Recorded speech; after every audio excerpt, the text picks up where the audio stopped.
Assalamualaikum warahmatullahi wabarakatuh. Selamat pagi, salam sejahtera bagi kita semua. Yang terhormat Bapak Harun Al-Rashid selaku dosen pengampu mata kuliah Public Speaking, serta teman-teman sekalian yang saya banggakan. Pertama-tama, marilah kita panjatkan puji dan syukur kehadirat Tuhan Yang Maha Esa karena atas rahmat dan karunia-Nya kita dapat berkumpul pada kesempatan hari ini dalam keadaan sehat. Pada kesempatan ini, saya akan menyampaikan pidato yang berjudul Paradoks Demokrasi Modern, Kebebasan Berpendapat di Tengah Budaya Membungkam. Hadirin yang saya hormati, demokrasi dikenal sebagai sistem pemerintahan yang menjunjung tinggi kebebasan berpendapat dan hak masyarakat untuk menyampaikan pendapat. Dalam demokrasi, rakyat memiliki hak untuk berbicara, menyampaikan kritik, memberikan aspirasi, serta ikut mengawasi jalannya pemerintahan. Kebebasan berpendapat menjadi salah satu fondasi utama dalam menciptakan kehidupan bernegara yang sehat, terbuka, dan adil. Tanpa adanya kebebasan berbicara, masyarakat akan kehilangan ruang untuk menyampaikan kebenaran dan mengawasi pihak yang memiliki kekuasaan.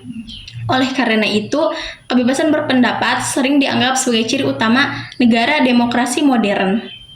Namun, realitas yang terjadi di era digital saat ini menunjukkan adanya sebuah paradoks. Di satu sisi, masyarakat memiliki ruang yang sangat luas untuk berbicara melalui media sosial dan platform digital.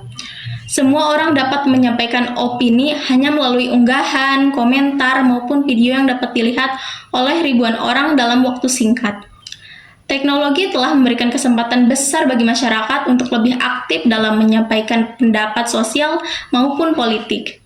Media sosial bahkan sering dianggap sebagai simbol kebebasan berekspresi di era modern.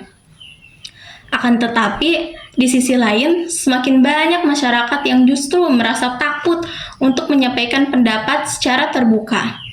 Ketakutan terhadap hujatan, penghakiman sosial, serangan digital, hingga budaya cancel culture membuat sebagian orang memilih diam meskipun pandangan yang ingin disampaikan. Banyak masyarakat merasa bahwa satu kesalahan kecil dalam berbicara dapat memicu serangan besar di media sosial. Akibatnya, ruang demokrasi yang seharusnya terbuka justru dipenuhi rasa takut dan tekanan sosial. Fenomena ini menunjukkan bahwa kebebasan berpendapat tidak selalu berjalan seideal yang dibayangkan dalam demokrasi modern. Teman-teman sekalian, kebebasan berpendapat memiliki peran yang sangat penting dalam kehidupan demokrasi. Tanpa adanya kebebasan berbicara, masyarakat tidak dapat menyampaikan kritik maupun mengawasi kebijakan publik secara objektif. Kritik yang disampaikan masyarakat sebenarnya bukan ancaman bagi negara, melainkan bentuk kepedulian terhadap kondisi sosial dan politik. Kepedulian yang sehat justru dapat membantu pemerintah dalam mengevaluasi kebijakan dan memperbaiki kualitas pelayanan kepada masyarakat. Selain itu, kebebasan berpendapat juga menciptakan ruang diskusi yang sehat.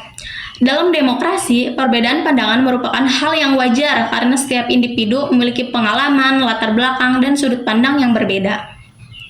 Dari perbedaan tersebut, masyarakat dapat belajar memahami perspektif lain dan mencari solusi bersama terhadap suatu permasalahan.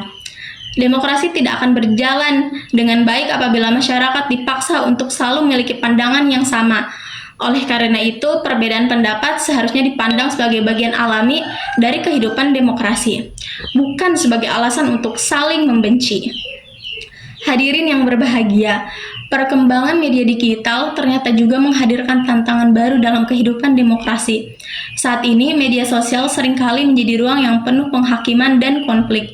Seorang yang menyampaikan pendapat berbeda dapat dengan mudah diserang, dihina, bahkan dikucilkan oleh kelompok tertentu. Tidak sedikit masyarakat yang akhirnya memilih diam demi menghindari tekanan sosial maupun serangan digital. Selain itu, muncul pula fenomena buzzer politik yang semakin memperkeruh suasana demokrasi digital. Buzzer politik sering digunakan untuk menggiring opini publik, menyebarkan propaganda, hingga menyerang pihak tertentu secara masif di media sosial. Akibatnya, masyarakat menjadi sulit membedakan antara informasi yang faktual dengan opini yang sengaja dibentuk demi kepentingan tertentu. Dalam situasi seperti ini, media sosial tidak lagi menjadi ruang diskusi yang sehat, melainkan berubah menjadi area pertarungan opini dan saling menjatuhkan.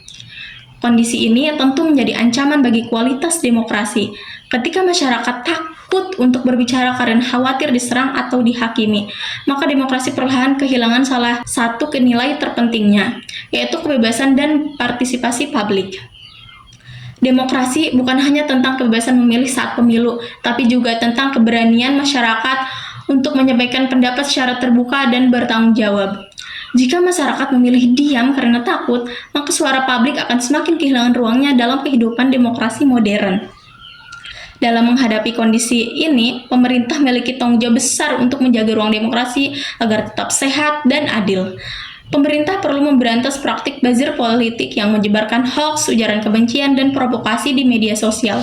Selain itu, pemerintah juga perlu meningkatkan literasi digital masyarakat agar masyarakat mampu memilah informasi yang kritis dan bijak. Namun, upaya tersebut harus tetap menghormati hak kebebasan berpendapat agar tidak berubah menjadi pembatasan kritik terhadap pemerintah. Selain pemerintah, generasi muda juga memiliki peran penting dalam menjaga kualitas demokrasi. Kita harus belajar menghargai perbedaan pendapat dan membangun budaya diskusi yang sehat. Kritik seharusnya dibalas dengan argumentasi, bukan hinaan maupun serangan pribadi. Media sosial seharusnya digunakan sebagai ruang edukasi, pertukaran gagasan, dan penyebar informasi yang bermanfaat, bukan sebagai tempat untuk saling menjatuhkan. Jika generasi muda mampu menggunakan media sosial secara bijak dan kritis, maka demokrasi Indonesia dapat berkembang menjadi lebih sehat dan inklusif. Sebagai penutup, dapat kita pahami bahwa demokrasi modern menghadirkan tantangan besar bagi kebebasan berpendapat. Di tengah kebebasan berbicara yang semakin luas, masih banyak masyarakat yang merasa takut untuk menyampaikan pendapatnya secara terbuka. Budaya membungkam, penghakiman sosial, dan buzzer politik menjadi ancaman nyata bagi kualitas demokrasi di era digital saat ini. Oleh karena itu, mari kita bersama-sama menjaga ruang demokrasi agar tetap sehat, terbuka, dan saling menghargai. Mari kita menjadi generasi yang berani menyuarakan kebenaran dengan cara yang bijak, kritis, dan bertanggung jawab demi terciptanya demokrasi Indonesia yang lebih baik. Sekian pidato yang dapat saya sampaikan. Mohon maaf apabila terdapat kekurangan dan kesalahan kata. Terima kasih atas perhatian teman-teman semua. Wassalamualaikum warahmatullahi wabarakatuh.